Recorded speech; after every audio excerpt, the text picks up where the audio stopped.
Bueno, muy buenos días. Ya, ya ahora sí como que se levantó todo el mundo. Estábamos esta mañana un poco pobres de asistentes, pero bueno, vamos a ver ahorita eh, cómo es a veces de difícil implementar las guías y protocolos en cualquier actividad de nuestra vida cotidiana asistencial. Y pues quiero preguntarles de acá a cabalidad quiénes son estrictos en la implementación de guías en sus hospitales. No, pues ¿cómo así? Aquí están los expertos. Sí, 1, 2. Yo también levanto la mano. No lo puedo cumplir en 100%, pero lo intento. Bueno, pocos, ¿cierto? Es difícil, es difícil. Y realmente porque tenemos ahora en el momento publicaciones perpetuas, nueva evidencia todos los días, a cada minuto, con a veces una complejidad en la interpretación y a veces se nos dificulta interpretar bien los estudios. Por eso de pronto las guías y los protocolos son tan importantes para los hospitales, con unos retos en la práctica clínica que son tratar de simplificar las cosas. Como ya hemos visto, tenemos que tomar las decisiones en falla cardíaca muchas veces entre varias personas. Tienen que ser decisiones que estén ajustadas a la calidad, que sean medibles, porque además nos piden resultados, y que todo esto lo hagamos de forma sencilla. Entonces, a veces hacer todo esto uno solo es muy fácil, ¿cierto? Entonces yo me voy a mi consultorio y soy la estrella en el manejo de la insuficiencia cardíaca. Claro. Ahora, vaya al hospital que tiene 400 altas anuales, o no sé, las que sean, y trate de que las personas que trabajan con usted hagan algo parecido y traten de que, a pesar de que hay desorden, por lo menos no se vea, ¿cierto? Entonces, eso es más o menos una ruta integrada.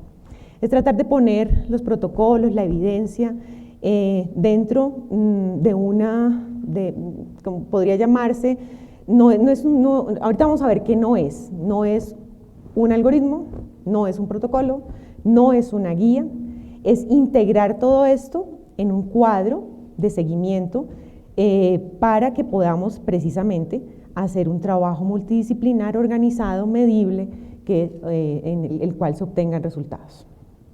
Entonces, este es el contenido de la charla, que es una ruta integrada de manejo, cómo se construye, cómo se implementa y para qué sirve. ¿Por qué está esta charla aquí? Porque pues realmente la política de mi hospital es implementar rutas integradas de manejo para procesos complejos, como es el de insuficiencia cardíaca. Puede uno o no hacerlo, realmente, y ahorita vamos a revisar un poquito de la evidencia que hay en esta patología para pues, desarrollar estas rutas integradas, porque las rutas integradas no son fáciles de desarrollar y todavía no se sabe cuáles son los elementos que realmente deben estar dentro de una ruta integrada de manejo. Entonces, la definición de ruta integrada de manejo es un plan de cuidado estructurado y multidisciplinario que es una herramienta que traduce las guías a una estructura local. Es decir, como yo voy a tomar esa guía, la desmembro completamente, la explico a cada una de las personas que tiene que estar actuando sobre el tratamiento del paciente, detalla los pasos del tratamiento o el plan de atención a través de un camino o un algoritmo, una pauta, un protocolo o un inventario de actividades. Está todo como metido ahí dentro de la ruta.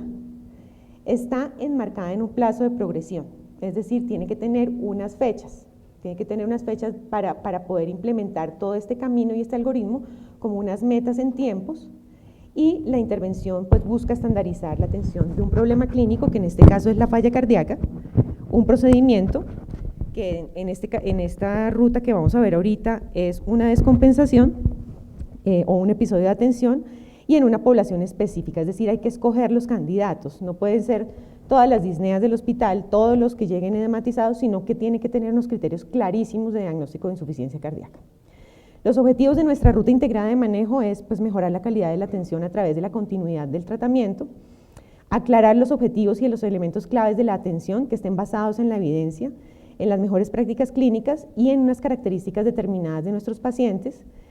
Facilitar la comunicación de los miembros del equipo, pero también de los pacientes y sus familias. Organizar el proceso de atención mediante la coordinación de las funciones y la secuenciación de las actividades del equipo. Y monitorear y evaluar los resultados para poder utilizar apropiadamente nuestros recursos intrahospitalarios. La construcción de la ruta lleva unos tiempos, lleva un trabajo importante. Lo primero pues es identificar cuál es la evidencia que voy a utilizar. Entonces, si voy a utilizar una guía de base o un protocolo institucional, o voy a tomar varios artículos y los voy a organizar dentro de la ruta, y con base en eso, ir con esos papeles al consultorio o al hospital y decir, bueno, primero, paciente ingresa por urgencias, ¿quién lo va a ver? ¿Sabe diagnosticar o no sabe diagnosticar? ¿Qué criterios vamos a utilizar? Y poner como paso a paso del día a día toda esa evidencia dentro del documento. Tercero, revisar y volver a revisar y volver a revisar, porque no es fácil, digamos, poner toda la información dentro de la ruta. Nosotros vamos en este paso de la revisión de la ruta. El cuarto paso es llegar a un acuerdo con el equipo con quien se va a aplicar. Es muy importante que todo el equipo la conozca, socializarla para este fin, y antes de implementarla ya formalmente, iniciar una prueba piloto, porque en el camino salen muchísimos tropiezos, muchísimos, pero ¿cómo así que el paciente no subía a las 24 horas a piso? No suben a piso, se quedan en urgencias 48, 72 horas. Entonces toca ajustar la guía poco a poco con una prueba piloto. Esta prueba piloto se va a empezar el próximo mes. Entonces, esta es la ruta integrada.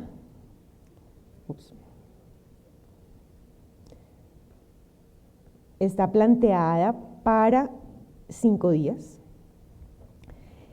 Como decíamos, tiene su paso a paso durante los 5 días de tratamiento. Lógicamente, el día 3 y 4 son flexibles, porque pues todos los pacientes no van a ser iguales. Tiene unos criterios que están acá abajo de ingreso. Tienen que ser pacientes adultos, que tengan unas características determinadas de diagnóstico, que estén en cuadrantes B y C de Stevenson, porque hay pacientes que se excluyen de la ruta, que salen de la ruta porque se van a unidad de cuidado intensivo, porque son pacientes de estudio pretrasplante, porque tienen necesidad de intervenciones como cirugía, dispositivos, etcétera, etcétera, asistencias ventriculares, que no van a esta ruta, que es el paciente básico, digamos, de la insuficiencia cardíaca. Cada cuadro que ustedes ven acá, lo primero pues son unos objetivos. Yo me trazo un objetivo día por día. Entonces, esta mañana, ¿qué vamos a hacer con este paciente? El día 0, que lo toma urgencias, tiene que hacer un diagnóstico adecuado, tiene que identificar el riesgo vital del paciente, porque si el paciente tiene un riesgo vital respiratorio o hemodinámico, se tiene que ir para la UCI. Si necesita ventilación invasiva, pues se tiene que ir para la UCI, sale de la ruta. Si el paciente necesita inotrópico, sale de la ruta, ¿sí? Identificar los desencadenantes tratables e iniciar el tratamiento según el perfil clínico. Y tiene que tener también unos objetivos clínicos, que es, pues, lo primero es tratar de mejorar al enfermo lo más pronto posible, aumentar la diuresis y, bueno, tener como unas bases clínicas de la mejoría inicial. Y empezamos como con las órdenes médicas. Entonces, desde la parte nutricional, ¿qué voy a hacer? ¿Qué laboratorios le voy a hacer ese primer día? El día 0, pues entonces, ¿qué laboratorios tengo? El día 1, perdón, ¿qué laboratorios tengo? Que tenga medida la función ventricular, que tenga un BNP, etcétera. La medicación, la conciliación de medicamentos, como es un paciente que está congestivo, la furosemida, qué dosis voy a poner, si le voy a poner un vasodilatador oral, si el paciente va anticoagulado. De los betabloqueadores especificamos esto, no suspender si viene con betabloqueador, disminuir o suspender en caso de perfil frío y no iniciar si no venía tomando este día 1, bueno, etcétera, la protección gástrica y demás. En cuanto a la actividad física, ¿qué vamos a hacer? Pues reposo porque está en agudo. ¿Qué evaluaciones diarias vamos a hacer? Signos vitales, auscultarlo, todo esto se tiene que ir chequeando dentro de la ruta. ¿Qué interconsultas va a tener este paciente? Cardiología, UCI si necesita unidad y sale de la ruta. y empezar a evaluar las necesidades de educación. Aquí solamente se evalúan las necesidades de educación. Y desde el primer día voy a empezar en mi plan de alta, a empezar a pensar en mi plan de alta. Entonces, el plan de alta va muy de la mano de la evaluación social del paciente, es decir, si este paciente está solo, si este paciente tiene cuidador, si no tiene cuidador, ¿cómo voy a planificar todo esto que estoy haciendo al momento del alta? Bueno, en el segundo día, de las cosas así importantes que cambian, porque las evaluaciones son prácticamente similares, aquí en lo que son interconsultas empezamos nosotros a trabajar. Cuando cardiología clínica, que son las personas después de urgencias, identifican el riesgo del paciente, nos llaman a nosotros. Entonces aquí viene el grupo de falla cardíaca, evalúa al paciente cardiología, enfermería y activa el resto del grupo si hay necesidad. Si creemos que no es un candidato adecuado, ahí se para la ruta y el paciente sigue o por medicina interna por cardiología clínica. Si definitivamente el paciente tiene las características, la educación empieza con la entrega de material educativo, con unas bases pues, que ya ustedes las han visto ampliamente, y enseguida empiezo a evaluar también la solución de necesidades de cuidado ambulatorio, que esto lo hace enfermería inicialmente. El tercer día, ¿qué cambia? En el tercer día, yo pues sigo dando los diuréticos, me tengo que fijar que el paciente esté reduciendo de peso adecuadamente, que los laboratorios no se alteren. Y aquí en el tercer día empiezo a mirar qué laboratorios, si el paciente no tenía un diagnóstico etiológico y demás, o si necesito avanzar sobre cosas adicionales, debo determinar perfusión, cateterismo, etcétera, porque se supone que en el tercer día ya el paciente tiene que estar empezando a dar unos signos de compensación adecuada. Si el paciente no tiene respuesta a signos de compensación o hay deterioro en la función renal, necesito ver si el paciente se ultrafiltra o si el paciente necesita trasladarse a la unidad para empezar inotrópicos. Y empezamos la rehabilitación cardíaca si el paciente va muy bien. Y algo importante aquí en el tercer día también es que empezamos a planear los cuidados en casa y empezamos a decidir si el paciente es un paciente que de pronto se tiene que quedar, debe quedarse más de los 5 días, si el paciente tiene requerimientos de oxígeno ambulatorio, si el paciente tiene medicación que no cubra nuestro plan obligatorio de salud, porque a veces hay prolongación de las hospitalizaciones porque no podemos dar de alta al paciente porque no tiene el betabloqueador, no tiene algún otro medicamento que requiera este NOPOS. Entonces ese día vamos entregando los NOPOS a las familias para que vayan tramitándolos o los trámites de oxígeno o ambulancia para traslado. El cuarto día prácticamente es una revisión del tercero, es decir, que se vaya cumpliendo todo lo previamente realizado y empiezo a hacer la conciliación de medicamentos prealta. Entonces, que el paciente tenga un IECA o un ARA2 y si no lo tiene puesto, tengo que explicar por qué. Decidir un MRA, decidir la parte de anticoagulación. Si el paciente está en peso seco ese día y no tenía betabloqueante, empezar el betabloqueante y empezar a ajustar las dosis orales de furosemida. Igualmente hacer las evaluaciones de función renal, clase funcional, todos los días examinarlo, etcétera. Evaluar que del día 3 de alta se esté dando a cabalidad para que el último día, entonces yo tenga a mi paciente en peso seco, con los laboratorios dentro de límites normales, oxigenando adecuadamente, estable, con disminución de la disnea. Sigo educando en la parte de dieta, tener tanto basal como al final una función renal y un BNP, asegurarse de que la fracción de eyección lógicamente esté medida, eso está desde el primer día. No tenemos que repetir acá la función ventricular, ¿no? Solamente asegurarse de que salga en el resumen de alta, que los medicamentos estén estables, que el paciente y su cuidador entiendan los medicamentos y determinar si el paciente es capaz de pagar por la medicación o que ya esté en trámite la autorización de NOPOS desde 2 días antes realmente. Y finalmente hacer un buen resumen en donde todo lo que hicimos esté, los medicamentos, la actividad, la educación y tener una cita de conexión de este paciente dado de alta con la unidad de falla cardíaca. Esa es la ruta. Ahora, ¿cómo se implementa?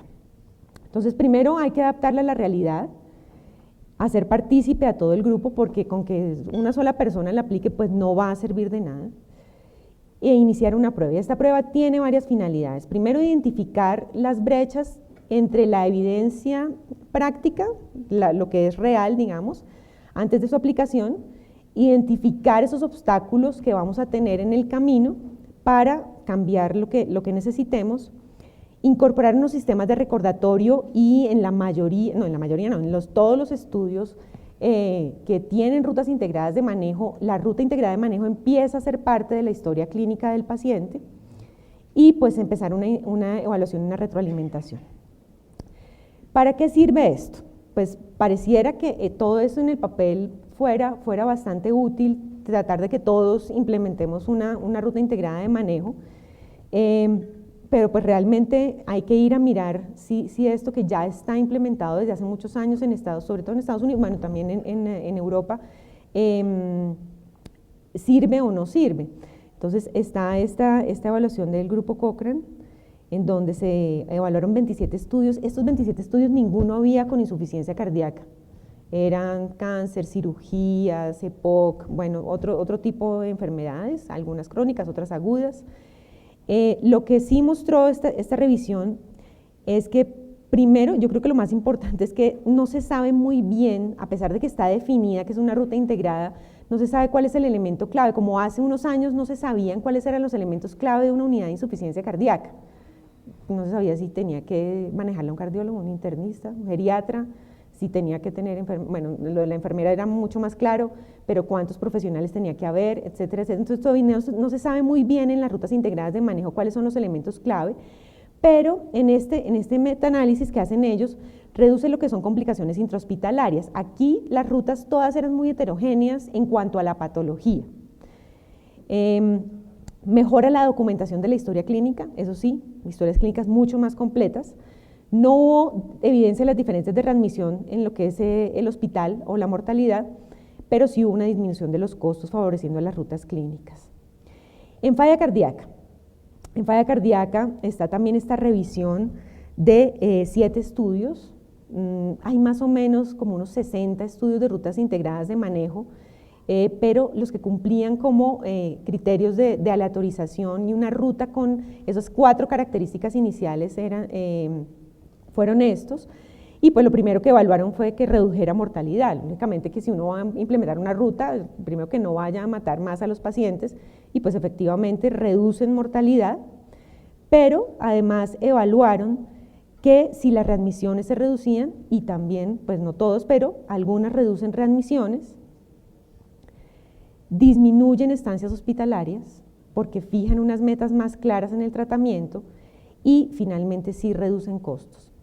Entonces, pues la idea es que en nuestro hospital, protocolo en construcción, efectos sobre desenlaces clínicos, estancia hospitalaria y costos de la implementación de una ruta integrada de manejo para el tratamiento intrahospitalario de pacientes con insuficiencia cardíaca en un hospital latinoamericano. Esto es, pues, lógicamente idea y trabajo, va a ser trabajo de todo el grupo. Es demorado implementarlo, o sea, nomás la construcción de la guía lleva 6 meses, y apenas estamos en proceso de revisión.